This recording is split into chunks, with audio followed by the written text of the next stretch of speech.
la audiencia de este lunes, el apreciado Víctor Villanueva, ya ustedes los conocen y saben de sus condiciones y aquí los tendremos, sobre todo en esta oportunidad para pasar un balance local en función de algunos temas de interés, el pasado discurso del presidente tras sus 4 años en el gobierno y el porvenir. Vamos a hablar de política local, entre otros temas. Distinguido Víctor. Julio, siempre un placer estar aquí en este tribunal de la tarde, que siempre digo en mi casa y que no necesito citación para venir aquí. Bueno, muy bien. A tu disposición plena y toda la audiencia siempre nos honra. Muy bien. Igual, Víctor, para nosotros siempre es un honor y es difícil, ¿verdad? No multarte con algunos capítulos internacionales antes de entrar al patio. Y más el contexto y tiene actual. mucho que ver sobre todo con este insólito choque entre Zelensky y Donald Trump, desde diferentes argumentos hasta que uno de los detonantes pudo haber sido hasta la vestimenta con la que se presentó. Quisiéramos conocer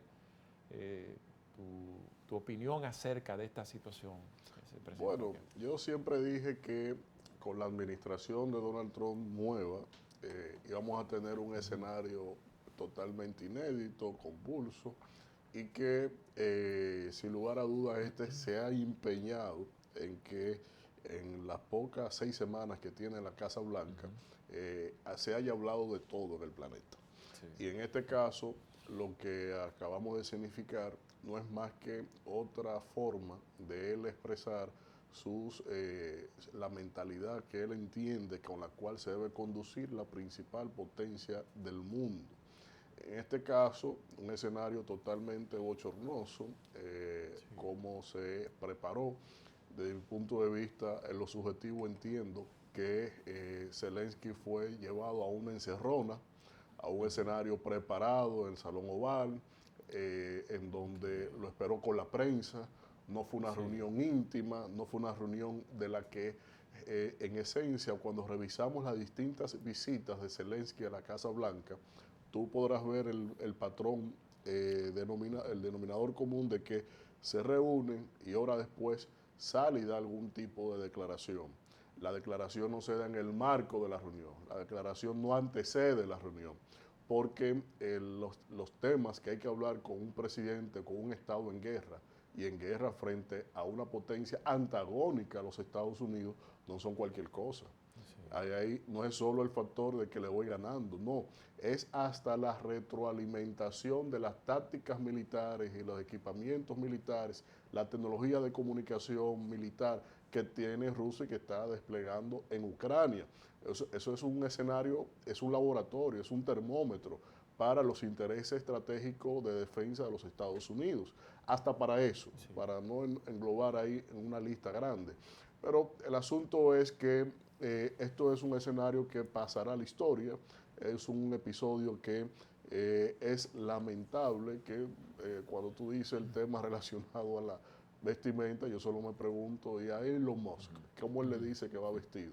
Que va con una gorra, una cosa, unos atuendos ahí, nada apropiado. El primer disruptivo en ese salón fue precisamente su gran aliado y financiador.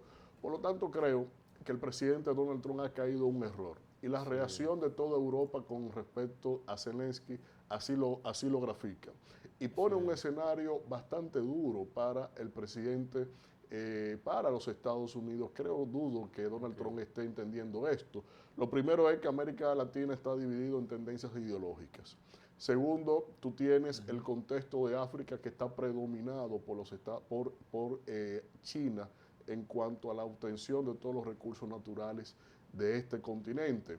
Tú tienes Asia, que fue abrazado por China precisamente por las medidas de Donald Trump en su administración anterior, cuando rompió con el Tratado de Libre Comercio que estaba promoviendo Barack Obama, y por lo tanto ya son economías que están supeditadas a China.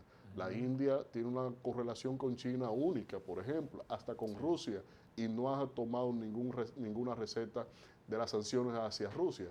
Entonces, tú tienes que solo Europa, en el mapa del mundo, en el globo terráqueo, solo la región europea se permanecía totalmente láudica a los intereses de los Estados Unidos. Y cuando tú ves que hay una disrupción del liderazgo europeo con la postura de los Estados Unidos y que dentro de estos matices está precisamente no solo lo comercial, sino también el factor de Ucrania, pues entonces estamos en un escenario en donde que nadie entendía, nadie lo podía prever, que Estados Unidos Donald Trump está acelerando hacia dejar aislado del mundo a los Estados Unidos, sobre todo tomando de grandes aliados y grandes victorias a Rusia, a China, que son precisamente antagónicos y competidores directos de la evolución económica de ese país. Bueno, pasando a la República Dominicana y sus acontecimientos políticos, una recién rendición de cuentas del presidente Abinader. Y bueno, en sentido general, ¿qué te pareció este discurso? Antes de entrar en algunos detalles. Tras escuchar la larga locución del presidente de la República, que cumplió con su mandato constitucional, realmente tuve dos grandes impresiones. Primero, entendí que estaba en una especie de déjà vu, porque empezó el discurso y terminó y sentí un lapso, un vacío de sueño, porque no entendí realmente cuál fue de todo lo planteado, qué fue lo que quiso dejar dicho, por un lado. Por el otro lado, tomé mi pasaporte y me fui directamente al aeropuerto en camino hacia la República Dominicana, porque entendía que estaba en Finlandia. O sea, de lo poco que pude captar, entendía que estábamos en Finlandia, no en la República Dominicana. Y realmente uno quiere valorar, uno quiere elevar el debate ante la opinión pública sobre el modelo de desarrollo del país, sobre cómo la ciudadanía, junto con el liderazgo del presidente de la República, va a superar las vicisitudes que nos atacan a diario a todos nosotros. Pero cuando usted ve que el timonel de esta nación está perdido en el espacio, no tiene noción, o por lo menos, o no lo entiende, que dudo que no sepa, el presidente es un hombre bastante inteligente, pero que entonces quiera ocultar sobre el peso de la realidad diaria que cada familia tiene, que cada ciudadano tiene, creo que es una falta de respeto lo que ha acontecido en este escenario. Una falta de respeto al pueblo dominicano porque ¿cómo ponderar un logro, el factor de la educación en esta administración? No ha habido manera de que por lo menos en educación haya algún atisbo. Ha sido una inestabilidad, unas controversias permanentes, una panacea de granjea política entre grupos internos del propio Palacio. Por el otro lado, ¿cómo se puede hablar de que salud ha habido mejoría? ¿Cómo se puede plantear a los que tienen medicamentos, dependencia de medicamentos de alto costo, que ni siquiera fue mencionado por el presidente de la República y que ha sido un área languideciente de esta administración? ¿Cómo se puede hablar de éxito? ¿Cómo se puede hablar de éxito en el tema de los servicios? Que él dijo que los servicios han mejorado en su administración, pero por Dios, y los pasaportes, y el metro, y el agua, y el mismo costo de la luz. O sea, en cuál república, o tal vez en su gran mansión de la Julia, pero yo no sé en cuál lugar de este terruño se ha planteado que ha mejorado los servicios públicos en esta administración, cuando todo ha sido al revés. ¿Cómo se puede hablar que esto es un gobierno institucionalista cuando el propio Tribunal Constitucional le ha enrostrado más de 100 desacatos a sentencias vinculantes con el gobierno? Entonces, ¿cómo tú plantear que eso ha sido razón de éxito, de logro? ¿Cómo plantear cómo plantear que el sector de la inversión pública al desarrollo, las obras públicas, que fueron, como señaló el presidente del partido Fuerza del Pueblo el día de ayer, el presidente Fernández, cómo plantear que eso ha sido una cuestión de éxito si usted ha sido el gobierno que menos ha invertido en los últimos 70 años en infraestructura pública? Tienen 4 para 5 años sobando la autopista Duarte, algo que supuestamente era de que una remodelación, y ha sido un fracaso, o lo que tiene que ver con relación al propio peaje de esa autopista, en donde ubicaron el lugar más costoso, y eso tendrá que investigarse más adelante, porque el impresionante movimiento de tierra que hubo ahí, que los que están vinculados a ingeniería saben que ahí es que está el menudo, que ahí es que está lo corrupto, ahí es que está el dinero. tú pones que salieron 80 camiones cuando salieron 40. Entonces, cuando tú ves ese movimiento grotesco de tierra que hubo ahí y de utilización hasta de explosivos, porque no pudieron buscar un sitio más llano, no, hubo que buscar ese, que era el que más costo tenía para el Estado, y que tienen entonces como un monumento la infraestructura de ese peaje a razón de que no han podido ni siquiera terminarlo. Entonces, cuando tú ves cuestiones como esta, versus lo que planteó el señor presidente, su equipo técnico que elaboraron ese discurso, que tengo que felicitar porque superaron el plagio, como si utilizaron el discurso de la inauguración del segundo mandato del presidente. No, recuérdate la frase de Luther King que ellos utilizaron y que parafrasearon y que la hicieron como si fuera propia, en lugar de ponerle en la redacción del discurso al presidente, que emulando o como planteó Martin Luther King. Entonces, no. Ellos tomaron la cita textual y la pusieron y no indicaron la fuente ni quién la dijo. Y por lo tanto, superaron el plagio desde un ángulo y por otro lado, se superaron a sí mismos en la redacción general porque pusieron al presidente hasta como las guaguitas anunciadoras que están en los barrios vendiendo jabón del Macura, jabón Sanapiel, de que anunciando actividades, eventos, es decir, que hasta los eventos y congresos y conferencias que tiene el Estado, el gobierno dominicano, son parte de la rendición de cuentas. Técnicamente, el discurso se divide en dos, porque el presidente el primer octavo del discurso lo centró comparando sus 4 años anteriores. Hizo un ejercicio de logros planteados por él acorde a los 4 años anteriores. El resto del discurso se centró entonces en comparativa, nada más y nada menos que o en el 2019 o de realmente consecuciones que hubo en esta administración a lo largo del último año que es lo que mandaba realmente la disposición gubernamental. Midiendo la mayoría de respuestas, sobre todo personas vinculadas al gobierno, encontraron que el expresidente Leonel Fernández fue muy prematuro en dar una respuesta y al mismo tiempo que fue muy ácida, que fue una respuesta agresiva. Bueno, tal como la gata angora, porque en el discurso anterior se tomó prácticamente 6 días para contestar, esperando un ciclo al siguiente lunes y se hizo una voz del pueblo en contestación. Entonces, cuando contestó ese día, que ya para qué, que entonces que ya eso pasó ese tiempo.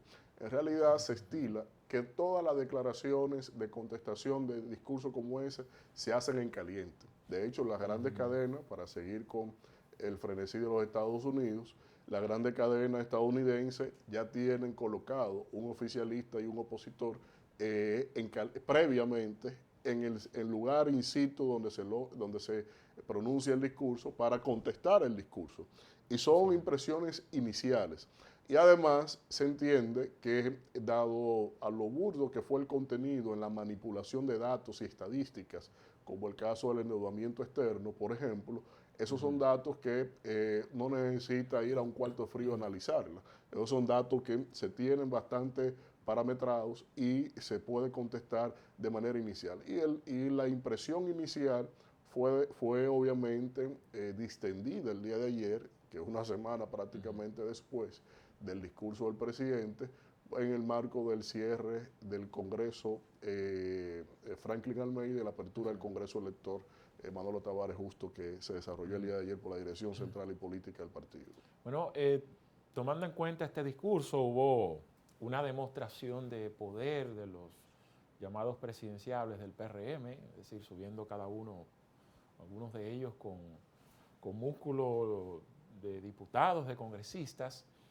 La Fuerza del Pueblo, entonces, ha estado concentrada en su Congreso ordinario, el PLD también por igual, en su proceso interno. Esto ha llevado a la Junta Central Electoral a expresar por una segunda oportunidad su preocupación de un proselitismo a destiempo, recordando que la campaña no ha iniciado, ¿Tú entiendes que se está violando los procedimientos o qué hacer ante esta realidad? Bueno, la ley electoral dominicana es muy clara en cuanto a los plazos, qué se puede hacer, qué no se puede hacer. Donde no ha sido claro es en la ejecución de las sanciones de la misma. Por lo tanto, los precedentes son bastante difusos y mucho más en un tribunal electoral dominado por la corriente del PPH de Hipólito Mejía. Entonces, porque todo el mundo sabe cómo se hizo esa distribución y a quiénes corresponden la mayoría de los jueces que están ahí en ese tribunal especializado. Por lo tanto, ellos mismos no se van a sancionar a ellos mismos. El oficialismo no se va a sancionar a ellos, porque si marcan jurisprudencia con la oposición, el oficialismo también lo estará haciendo. ¿Quién pierde? La sociedad y el marco referencial que se tiene de cara a lo que debe ser la actuación del Estado, del Tribunal Electoral en este caso. Pero el tema es que los proselitismos son diversos. Al final y al cabo, la dinámica te lleva a establecer unos escarceos, organizar campañas para las cuestiones internas, que también están reguladas. Y no veo que alguien esté colocando publicidad, valla o eventos ya como si fuese candidato. Por lo tanto, organizar un proceso electoral a lo interno del partido, de los partidos, incluyendo el oficialismo, tiene que obligatoriamente atravesar el umbral de la crítica, porque tú vas a cohesionar, si eres opositor, vas a cohesionar y tienes que vender que eres un gran analista y tienes una visión contestataria a lo que hay desde el oficialismo. Y eso se hace mediante eventos, reuniones, actividades, y no hay otra forma de hacerlo. Por lo tanto, creo que hay que bajarle el tono, hay que respetar los marcos de la ley, pero no entiendo que hasta ahora nadie esté transgrediendo ni violando ningún procedimiento de la norma electoral. Y sobre las candidaturas independientes, escuchaba recientemente a Ray Guevara, dirigió el Tribunal Constitucional, preocupado por esta decisión y alegando que es inconstitucional. Sí. En el caso de esta decisión, ¿tú entiendes que hace un aporte o perjudica al sistema de partidos, a la democracia? Mira, al final yo me río, porque yo veo todo lo que aconteció con el tema de la USAID y algunos periodistas, que obviamente todos sabíamos quiénes son y de dónde están y para qué era lo que servían y a qué se dedican. Ajá, pero ¿tú crees que solo es periodista? También está el umbral de los jueces, porque la USAID financia directamente la Escuela Nacional de la Magistratura. Entonces, y financia no solo las actividades de la formación de nuestros jueces, sino que lo manda de paseo por eventos en todo Estados Unidos a razón de su concepción ideológica, que a la vez es otra familia jurídica distinta a la República Dominicana, que es romano-germánica. Por lo tanto, cuando tú ves esta tendencia de un tribunal constitucional que fue electo por el presidente de la República, impuesto por él, sin consenso con ningún otro de los partidos presentes en el Consejo Nacional de la Magistratura, ¿y a quiénes ustedes creen que el presidente de la República, que es otro resultado de la USAID, a quién ustedes creen que iba a corresponder ese tribunal? Obviamente a lo tendencioso. ¿Y cuál es el problema aquí?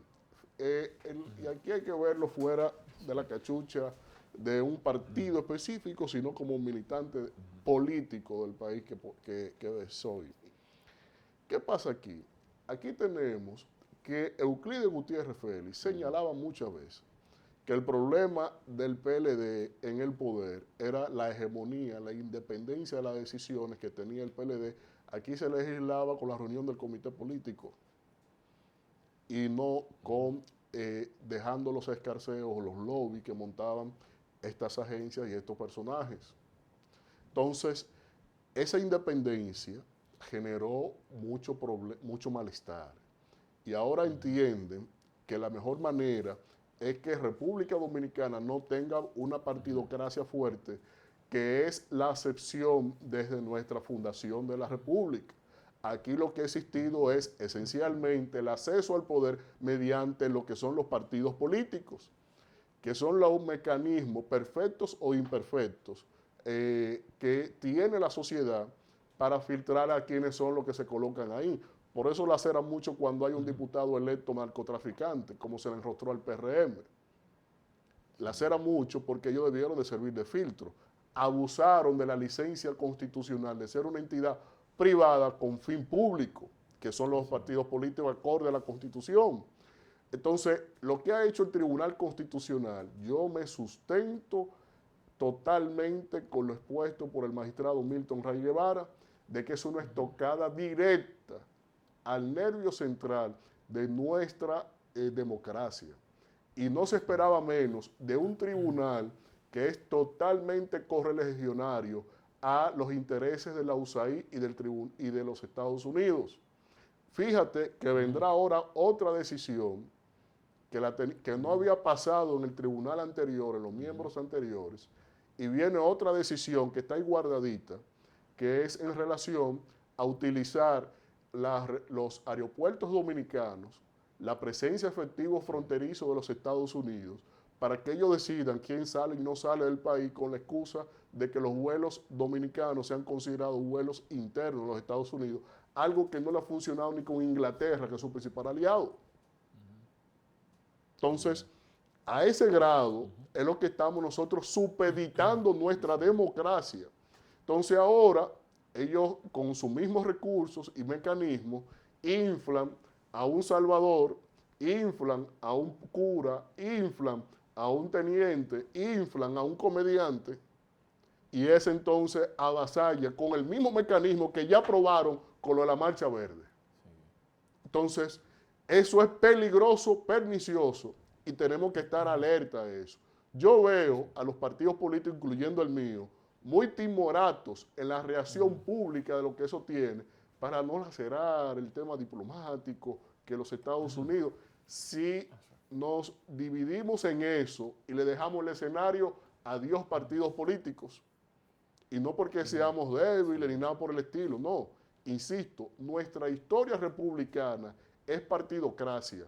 Por lo tanto, que el tribunal haya externado una decisión así es por una agenda interna, no por una relación de interpretación de la Constitución que no lo pondera. La Constitución es bastante clara en eso. Entonces, por eso muchos legisladores le dijeron, se pusieron a legislar, y es verdad.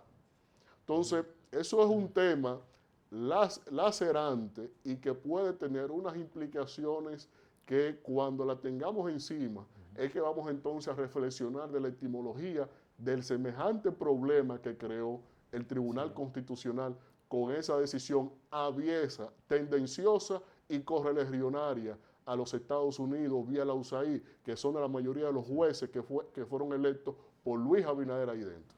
Bueno, aprovechando que conoces bien las interioridades de la Fuerza del Pueblo y todo lo que está aconteciendo en esa organización, Víctor, bueno, tú has presenciado todas estas encuestas que se han presentado en estos últimos días, y cuando se mide la figura de Omar frente a la de Leonel Fernández, la popularidad de Omar la supera, y muchos llegan a la conclusión de que Omar, incluyendo algunos miembros que ya se han expresado a favor de Omar en la Fuerza del Pueblo, que él tiene una mayor capacidad de cohesión de la oposición y más posibilidades de llegar al poder. A quienes concluyen con esa premisa, ¿tú qué respuesta le darías? Bueno, de entrada, Omar es un fenómeno político. Omar Fernández es una realidad política. Lo vengo vaticinando desde el año antes que se presentó formalmente como candidato a senador del Distrito Nacional. Y es curioso ver encuestas tendenciadas del gobierno poniéndolo entonces adelante a él en un escenario que en términos del muestreo es totalmente manipulado. Una cosa es hacer encuestas y otra hacer es una revisión en una granja de Facebook. Y 10,000 usuarios de Facebook o al lado de una granja, tú sometiéndole permanentemente bonos de descuento de temas de compra y cosas, y a la vez entonces colocándole el formulario, no creo que sea el mejor método. De hecho, esas dos mismas encuestas quedaron muy desviadas en los resultados finales de las elecciones pasadas. Por lo tanto, yo lo que entiendo es que Omar es ahora mismo, no se puede ver quién va a ganar y nada. El panorama, la fotografía del momento lo que ellos quisieron interpretar de su muestreo. Pues bueno, Omar es una realidad política, su principal debilidad está en función a generar estructura a nivel nacional. Ahí tiene un armador de primera categoría que es Félix Bautista para eso. Y su gran fortaleza es que tiene lo que ningún otro político tiene en este país, ahora mismo. La sociedad lo aspira. Entonces yo lo que veo es una intención muy directa de la principal opción presentada desde el oficialismo, queriéndose untarse en la ola del apogeo electoral que tiene Omar Fernández. Y como jugada de doble play, mutilar hacia adentro un ego. Porque si ellos miden la intención de votos, vamos a tener entonces que Omar Fernández está por debajo del padre. Porque ya en un escenario racional, no es tu aspiración, quién tú puedes, quién entiende. No, ¿por quién tú vas a votar? Son preguntas más cerradas y ahí Omar no está tan estructurado porque le falta estructura nacional. Si se hacen muestreos reales en el territorio, te va a dar esa data. Por eso él está trabajando su estructura nacional y por eso tiene que hacerlo, porque la fuerza del pueblo necesita lo que es a un Omar fuerte y a un Leonel fuerte, para que la coyuntura defina cuál de las dos opciones es la que finalmente se va a presentar. Ahora, te presento una dicotomía que nadie ha planteado. Vamos a ver. La dicotomía es, si el gobierno sigue como va, así de malo, Leonel será el candidato. Si el gobierno le va bien y logra culminar su ciclo gubernamental de los años que le quedan, Omar sería el candidato. Es decir, a Omar Fernández le conviene que el gobierno le vaya bien porque el pueblo entonces lo ve como un sentido de, el voto consciente se muda hacia un contexto de la oportunidad y una nueva generación. Si las cosas van mal, el voto consciente se mueve, dejemos de estar inventando, vamos con una mano de experiencia que nos saque de esta vaina. Y eso Omar no reúne las calidades que tiene peso a peso con su papá. Entonces, ese yo creo que es el panorama y creo que podemos analizar en función a esos escenarios, pero no de posicionamiento per se, porque ya eso hay que verlo un año antes. Estimado Víctor, gracias hermano. Interesante como siempre. Esta es mi casa, aquí estoy. Bueno, sí. Y era justo, ¿verdad?, dedicar un espacio también a los temas locales. A los criollos, a los criollos, a los nuestros, pero bueno. No, pero tú me das, Sí, me pones unos buscapiés ahí, que ahora voy yo a confesarme. Bueno, gracias a ustedes por su sintonía. Nos vemos en otro Tribunal de la Tarde, como siempre, de 5 a 6 por Telefuturo 23.